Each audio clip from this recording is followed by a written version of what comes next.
বন্ধুরা, হ্যালো প্রিয় বন্ধুরা, সবাইকে স্বাগত জানাচ্ছি আরেকটা নতুন এপিসোডে।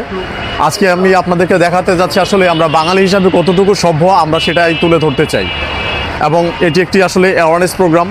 আমরা দেখেন যদি এইভাবে প্রতিনিয়ত দেশটাকে ময়লা করে নোংরা করি তাহলে একসময় আর কিছু থাকবে না, বলার কিছু নাই।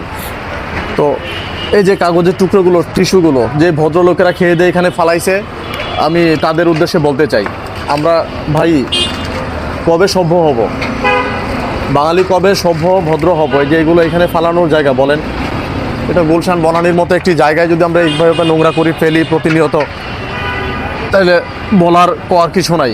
আমরা খায়া এই সমস্ত হাত মুখ মুছা টিস্যুগুলো পর্যন্ত ঠিক জায়গায় ফেলি না, যদিও বা আমাদের ডাস্টবিনের স্বল্পতা আছে, কিন্তু আমরা এই গুলশান বনানী এত সভ্য সুন্দর একটা জায়গা, বাংলাদেশের একটা ভেরি ইম্পর্ট্যান্ট একটা জায়গা। এখানে অনেক দেশের আপনার এম্বাসি রয়েছে এবং কর্পোরেট বিভিন্ন বড় বড় অফিস আদালত রয়েছে। আমরা যদি এইভাবে প্রতিনিয়ত এগুলো নোংরা করে ময়লা করি তাহলে আমাদের মনে হয় না ভারসাম্য খুব একটা উজ্জ্বল হবে।